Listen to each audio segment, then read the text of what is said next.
Hi friends, welcome to my channel. ಇವತ್ತಿನ ವಿಡಿಯೋದಲ್ಲಿ Mysuru vlog ಇರುತ್ತೆ. ಲಾಸ್ಟ್ ಸ್ಯಾಟರ್ಡೇ ಸಂಡೇ ಹೇಗೂ ಕಂಟಿನ್ಯೂಸ್ ಆಗಿ 4 ಡೇಸ್ ರಜಾ ಇತ್ತಲ್ಲ, ಸೊ ಹಾಗಾಗಿ ಸುಮ್ಮನೆ ರಿಲ್ಯಾಕ್ಸ್ ಮಾಡ್ಕೊಳ್ಳೋಣ ಅಂತ ಮೈಸೂರಿಗೆ ಹೋಗಿದ್ವಿ. ಯಾವ್ಯಾವ ಪ್ಲೇಸಸ್ಗೆ ಹೋಗಿದ್ವಿ ಅಂತ ನಿಮ್ಮ ಜೊತೆನೂ ಇವತ್ತು ಶೇರ್ ಮಾಡ್ಕೊತಾ ಇದ್ದೀನಿ. ಮೈಸೂರಿಗೆ ತುಂಬ ಸತಿ ಹೋಗಿದ್ದೀವಿ, ಎಲ್ಲ ನೋಡಿದ್ದೀವಿ ಮೈಸೂರಲ್ಲಿ. ಇವತ್ತು ಸುಮ್ಮನೆ ಹೋಗ್ತಾ ಇರೋದು ಅಷ್ಟೇ. ಫ್ರೆಂಡ್ಸ್, ಇವಾಗ ಮದ್ದೂರಿನಲ್ಲಿ ಬ್ರೇಕ್ಫಾಸ್ಟ್ ಮಾಡೋಕ್ಕೆ ಬಂದಿದ್ದೀವಿ. ಫಸ್ಟು ಟಿಫನ್ ಮಾಡಿಕೊಂಡು ಆಮೇಲೆ ಮೈಸೂರಿಗೆ ಹೋಗಬೇಕು. ಮದ್ದೂರಲ್ಲಿ ಹೋಟೆಲ್ ಚೆನ್ನಾಗಿದೆ, ಸೊ ಟಿಫನ್ ಮಾಡಿಕೊಂಡು ಬ್ರೇಕ್ಫಾಸ್ಟ್ ಮುಗಿಸ್ಕೊಂಡು ಮೈಸೂರಿಗೆ ಹೋಗೋಣ. Mysuru to Bangalore highway express ಹೊಸ ರೋಡು ಸ್ಟಾರ್ಟ್ ಆದಮೇಲೆ ತುಂಬಾ ಈಸಿ ಮೈಸೂರಿಗೆ ಹೋಗೋದು. ಒಂದು 3 ಅವರ್ಸಲ್ಲೆಲ್ಲ ಹೊಟ್ಟೋಗ್ಬಿಡ್ಬೋದು, ಹೋಗೋದೇ ಗೊತ್ತಾಗಲ್ಲ. ತುಂಬ ಚೆನ್ನಾಗಿರುತ್ತೆ ಜರ್ನಿ. ಬಟ್ ಆದರೆ ಅಲ್ಲಿ ಹೋಟೆಲ್ಸ್ಗಳು ಸ್ವಲ್ಪ ಕಮ್ಮಿನೇ, ಏನು ಹೋಟೆಲ್ಸ್ ಇಲ್ಲವೇ ಇಲ್ಲ ಅಂತ ಹೇಳ್ಬೋದು. ಇದು ಯಾವುದೋ ಒಂದು ಹೋಟೆಲ್ಲು ಚೆನ್ನಾಗಿತ್ತು. ಅಲ್ಲಿ ಇಡ್ಲಿ, ವಡೆ, ಸಾಂಬಾರು ಮತ್ತು ಮಸಾಲೆ ದೋಸೆ ತೊಗೊಂಡ್ವಿ. ಮಸಾಲೆ ದೋಸೆ ನೋಡಿ ದೊಡ್ಡದಾಗಿ ಚೆನ್ನಾಗಿದೆ. ಇದ್ದಿದ್ರಲ್ಲಿ ಅದೊಂದೇ ಹೋಟೆಲ್ ಇದ್ದಿದ್ದು ಅಲ್ಲಿ ಹೈವೇ ರೋಡಲ್ಲಿ. ಎಲ್ಲ ಚೆನ್ನಾಗಿದೆ, ಬೆನಿಫಿಟ್ ಚೆನ್ನಾಗಿದೆ. ಆದರೆ ಒಂದು ಅಲ್ಲಿ ಹೋಟೆಲ್ಸ್ ಒಂದು ಸ್ವಲ್ಪ ಆದರೆ ಇನ್ನೂ ಬೆನಿಫಿಷಿಯಲ್ ಆಗಿರುತ್ತೆ ಅಂತ ಅನಿಸುತ್ತೆ.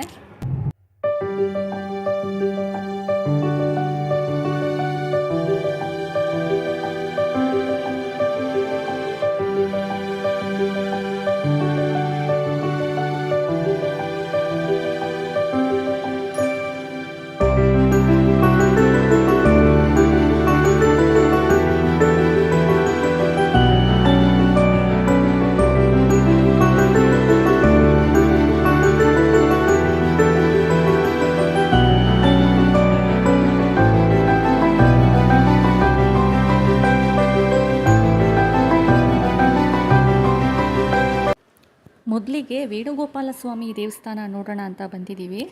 ಮೈಸೂರಿಂದ ಒಂದು 25 ಕಿಲೋಮೀಟರ್ ದೂರದಲ್ಲಿ ಹೊಸಕನ್ನಂಬಾಡಿ ಅನ್ನೋ ಒಂದು ಊರು. ಅಲ್ಲಿ KRS ಅಣೆಕಟ್ಟಿನ ಹಿನ್ನೀರಿಗೆ ಹೊಂದಿಕೊಂಡಿದೆ. ಕಾವೇರಿ ಹಿನ್ನೀರಿನ ತೀರದಲ್ಲಿ ಸುಮಾರು ಒಂದು 35 ಎಕರೆ ಪ್ರದೇಶದಲ್ಲಿ ಮಾಡಿರುವಂಥ ಅದ್ಭುತವಾದ ದೇವಸ್ಥಾನ ಇದು.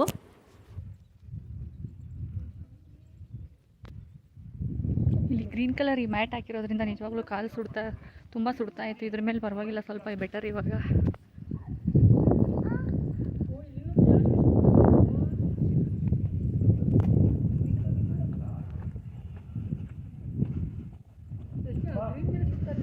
ತುಂಬ ಸುಡ್ತಾ ಇದೆ. 13ನೇ ಶತಮಾನಕ್ಕೂ ಹಿಂದೆಯೇ ಅಪೂರ್ವ ಶಿಲ್ಪ ಸಂಪತ್ತನ್ನು ಹೊಂದಿದ್ದಂಥ ಹೊಯ್ಸಳರ ಕಾಲದ ಅದ್ಭುತವಾದ ದೇವಸ್ಥಾನ ಇದು.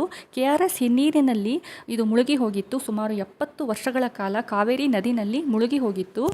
ಆಧುನಿಕ ತಂತ್ರಜ್ಞಾನನ ಬಳಸಿ ಇದರ ಮೂಲ ವಿನ್ಯಾಸಕ್ಕೆ ಧಕ್ಕೆ ಬರದ ಹಾಗೆ ಮೇಲೆತ್ತಿ ಇದನ್ನು ಸ್ಥಳಾಂತರ ಮಾಡಿದ್ದಾರೆ. ದೇವಸ್ಥಾನದ ಒಳಗೆ ತುಂಬಾ ಪ್ರಶಾಂತವಾಗಿದೆ. ಮನಸ್ಸಿಗೆ ತುಂಬಾ ನೆಮ್ಮದಿ, ಶಾಂತಿ, ಸಮಾಧಾನ ಸಿಗತ್ತೆ.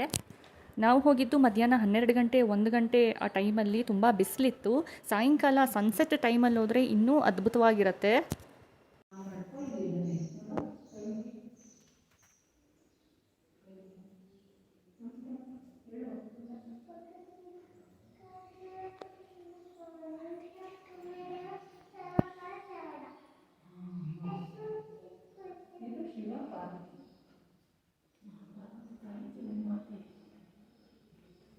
ಶಿವ ಪಾರ್ವತಿ, ಇದು ಸುಬ್ರಹ್ಮಣ್ಯ, ಇದು ದತ್ತಾತ್ರೇಯ.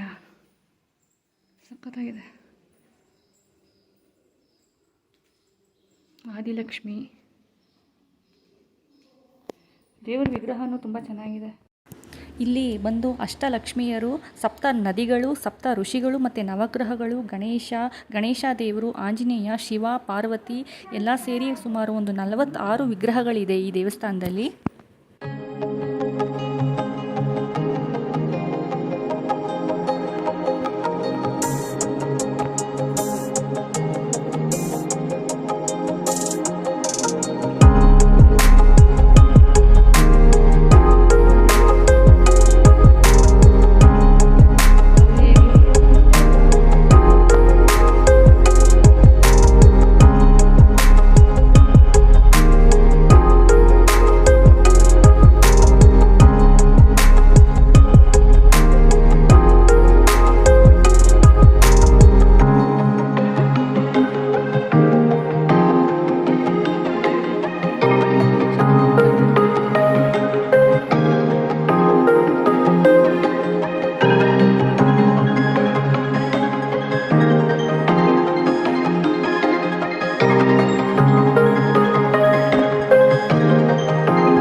ಮಾದರಿಯ ಕಲ್ಲಿನ ರಥ ಇದು ತುಂಬಾ ಆಕರ್ಷಕವಾಗಿದೆ. ಮತ್ತು ದೇವಸ್ಥಾನದ ಸುತ್ತ ಅಷ್ಟ ಮಂಟಪಗಳಿವೆ.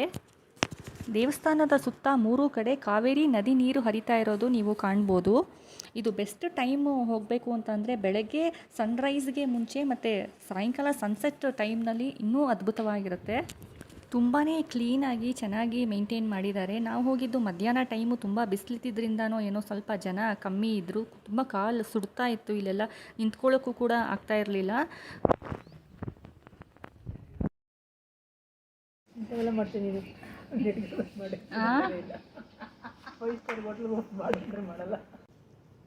ಫ್ರೆಂಡ್ಸ್, ಇವಾಗ ಟೀ ಕುಡಿತಾ ಇದ್ದೀನಿ. ವೇಣುಗೋಪಾಲ ಸ್ವಾಮಿ ದೇವಸ್ಥಾನ ನೋಡಿದ್ದಾಯಿತು, ತುಂಬ ಚೆನ್ನಾಗಿತ್ತು, ತುಂಬ ಸೆಕೆ ಇಲ್ಲಿ. ಸೊ ಇಲ್ಲೇ ಹೊರಗಡೆ ಒಂದು ಸಣ್ಣ ಹೋಟೆಲ್ ಇದೆ, ಅಲ್ಲಿ ಟೀ ಕುಡಿಯೋಣ ಅಂತ ಬಂದಿದ್ದೀವಿ. ಮೈಸೂರಿನಲ್ಲಿ ರೂಮ್ ಮಾಡ್ಕೊಂಡಿರೋದು. ಸೊ ಮೈಸೂರಿನಲ್ಲಿ ರೂಮ್ಗೆ ಹೋಗ್ಬೇಕು ಇವಾಗ. ನಾವು ಮಾಡಿದ್ದು ಹೋಟೆಲ್ಲು ಮೈಸೂರಿನಲ್ಲಿ ಮೇಕ್ ಮೈ ಟ್ರಿಪ್ನಲ್ಲಿ ಎಮೋರಾ ಟ್ರೀ ಅಂತ ಹೋಟೆಲ್ಲು ಚೆನ್ನಾಗಿತ್ತು. 4 ಬೆಡ್ ಇರೋವಂಥ ರೂಮ್ ಇದು, ದೊಡ್ಡ room with 2 bathrooms, free Wi-Fi, AC, TV ಎಲ್ಲ ಫೆಸಿಲಿಟೀಸು ಚೆನ್ನಾಗಿತ್ತು. ಬಿಸಿಲಲ್ಲಿ ಬಂದು ಇಲ್ಲಿ ರೂಮಿಗೆ ಬಂದ ತಕ್ಷಣವೇ ತುಂಬಾ ಫ್ರೆಶ್ ಅಂತ ಅನ್ನಿಸ್ತು. 4 ಜನ ದೊಡ್ಡವರು ಮತ್ತು 1 ಮಗು ನಾವು ಹೋಗಿದ್ದಿದ್ದು. ಸೊ ಎಲ್ಲರೂ ಒಟ್ಟಿಗೆ ಇರೋಣ ಅಂತ 4 ಬೆಡ್ ಇರುವಂಥ ದೊಡ್ಡ ರೂಮ್ನ ಬುಕ್ ಮಾಡಿದ್ದಿದ್ದು. ಫ್ರೆಂಡ್ಸ್, ಇವಾಗ ಮೈಸೂರಿಗೆ ಬಂದು ರೂಮ್ನಲ್ಲಿ ಫ್ರೆಶ್ ಅಪ್ ಎಲ್ಲ ಆಗಿ ಇವಾಗ ಊಟಕ್ಕೆ ಹೋಗ್ತಾ ಇದ್ದೀವಿ. ಬಳ್ಳಾಲ್ ಸರ್ಕಲ್ ಅಂತ ಮೈಸೂರಲ್ಲಿ ಮಹೇಶ್ ಪ್ರಸಾದ್ ಅಂತ ಒಂದು ಹೋಟೆಲ್ ಇದೆ, ಅಲ್ಲಿ ಊಟ ತುಂಬ ಚೆನ್ನಾಗಿರುತ್ತಂತೆ. ಸೊ ಬನ್ನಿ ಅಲ್ಲಿಗೆ ಹೋಗಿ ಇವಾಗ ಟೇಸ್ಟ್ ಮಾಡೋಣ ಊಟ ಹೇಗಿರುತ್ತೆ ಅಂತ. ನಮ್ಮ ಫ್ರೆಂಡ್ ಒಬ್ಬರು ಸಜೆಸ್ಟ್ ಮಾಡಿದ್ರು, ಇಲ್ಲಿ ಮಹೇಶ್ ಪ್ರಸಾದ್ ಅಂತ ಹೋಟೆಲಲ್ಲಿ ಊಟ ತುಂಬ ಚೆನ್ನಾಗಿ ಸಿಗುತ್ತೆ ಮೈಸೂರಲ್ಲಿ ಹೋಗಿ ಅಂತ. ಸೊ ಹಾಗಾಗಿ ಇದನ್ನು ಹುಡ್ಕೊಂಡು ಬಂದಿದ್ದೀವಿ.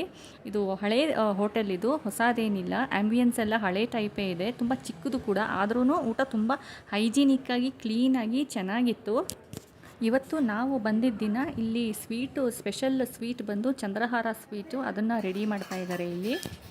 ಊಟ ಮಾತ್ರ ತುಂಬ ಅಥೆಂಟಿಕ್ ಸ್ಟೈಲಲ್ಲಿ ಸೂಪರ್ ಆಗಿತ್ತು, ತುಂಬ ಡಿಲಿಷಿಯಸ್ ಆಗಿತ್ತು. ನಾವು ಟ್ರಿಪ್ಗೆ ಅಂತ ಎಲ್ಲಾದರೂ ಹೋದಾಗ ಊಟ ತಿಂಡಿ ಹೋಟೆಲ್ನಲ್ಲಿ ಚೆನ್ನಾಗಿ ಸಿಗಬೇಕು, ಆವಾಗಲೇ ಒಂದು ಸ್ಯಾಟಿಸ್ಫ್ಯಾಕ್ಷನ್ ಆಗುತ್ತೆ, ಒಂದು ಸಮಾಧಾನ ಇರುತ್ತೆ. ಊಟ ತಿಂಡಿ ಚೆನ್ನಾಗಿ ಸಿಕ್ಕಿಲ್ಲ ಅಂದರೆ ನಾವು ಯಾವ ಪ್ಲೇಸ್ಗೆ ಹೋದ್ರೂ ಏನೂ ಪ್ರಯೋಜನ ಇಲ್ಲ, ತುಂಬಾ ಬೇಜಾರು ಅನಿಸ್ತಾ ಇರುತ್ತೆ. ಫಸ್ಟು ಊಟಕ್ಕೆ ಮುಂಚೆ ಪಕೋಡ ಮತ್ತು ಚಟ್ನಿ ತೊಗೊಂಡ್ವಿ. ಪಕೋಡ ಬಿಸಿ ಬಿಸಿಯಾಗಿ ತುಂಬ ಚೆನ್ನಾಗಿತ್ತು.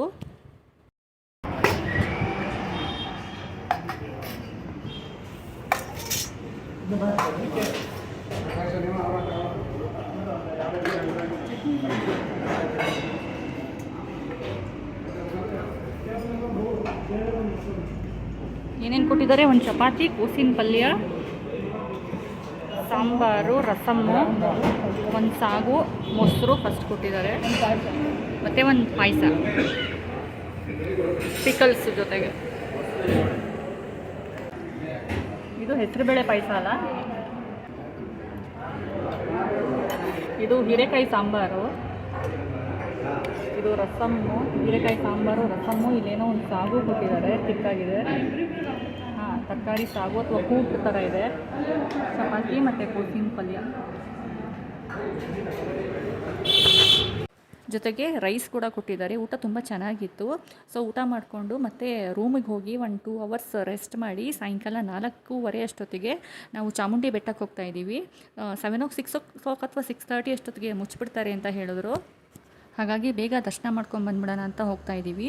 ಮೈಸೂರಲ್ಲಿ ಮೈಸೂರು ಝೂ ಮತ್ತು ಪ್ಯಾಲೇಸ್ ಎಲ್ಲ ನೋಡಿದ್ದೀನಿ, ತುಂಬ ಸತಿ ಹೋಗಿದ್ದೀವಿ. ಸೊ ಹಾಗಾಗಿ ಅದೆರಡು ಹೋಗಲಿಲ್ಲ. ಇವಾಗ ಚಾಮುಂಡಿ ಬೆಟ್ಟಕ್ಕೆ ಹೋಗ್ತಾ ಇದ್ದೀವಿ. ವೇಣುಗೋಪಾಲ ಸ್ವಾಮಿ ದೇವಸ್ಥಾನ ಒಂದು ನೋಡಿರಲಿಲ್ಲ, ಅದಕ್ಕೆ ಇವತ್ತು ಅಲ್ಲಿ ಕೂಡ ಹೋಗಿದ್ದಿದ್ದು. ಫಸ್ಟ್ ಟೈಮ್ ಇವತ್ತು ನಾವು ಹೋಗಿದ್ದು, ತುಂಬ ಚೆನ್ನಾಗಿತ್ತು, ಇಷ್ಟ ಆಯಿತು. ನೋಡಿ ದೇವಸ್ಥಾನ, ಇದು ಚಾಮುಂಡಿ ಬೆಟ್ಟ ದೇವಸ್ಥಾನಕ್ಕೆ ಎಂಟ್ರೆನ್ಸ್ನಲ್ಲಿ ಒಳಗಡೆ ಹೋಗುವಾಗಲೇ ಆ ಕಡೆ ಈ ಕಡೆ ಎಲ್ಲ ಜಾತ್ರೆ ಥರ ಎಷ್ಟೊಂದು ಅಂಗಡಿಗಳಿದೆ, ಜಾತ್ರೆ ಸಾಮಾನುಗಳೆಲ್ಲ ತುಂಬ ಚೆನ್ನಾಗಿತ್ತು. ದೇವಸ್ಥಾನದಲ್ಲಂತೂ ವಿಡಿಯೋ ಅಲೌ ಇಲ್ಲ, ಎಷ್ಟಾಗುತ್ತೋ ಅಷ್ಟು ಮಾಡ್ತೀನಿ.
ದೇವಸ್ಥಾನಕ್ಕೆ ಬಂದಿದ್ದೀವಿ 4 ಗಂಟೆ.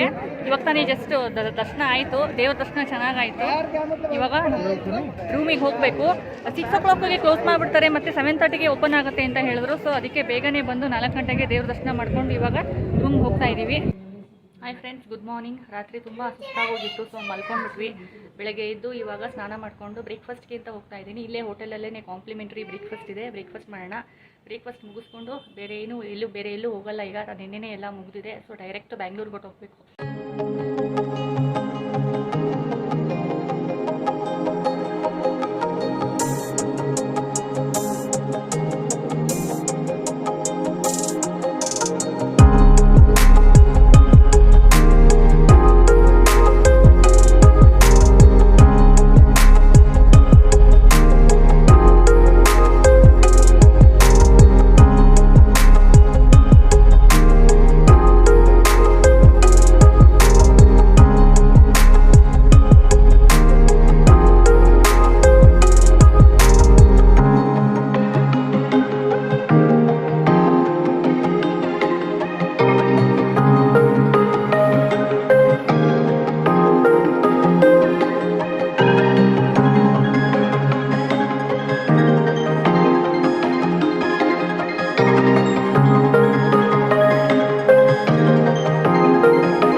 ಬ್ರೇಕ್ಫಾಸ್ಟ್ ಮುಗಿಸ್ಕೊಂಡು ಬ್ಯಾಂಗ್ಳೂರಿಗೆ ಹೋದ್ವಿ. ಈ ವಿಡಿಯೋ ನಿಮಗೆ ಇಷ್ಟ ಆಗಿದ್ದರೆ ಒಂದು ಲೈಕ್ ಮಾಡಿ ಮತ್ತು ಸಬ್ಸ್ಕ್ರೈಬ್ ಮಾಡ್ಕೊಳ್ಳಿ.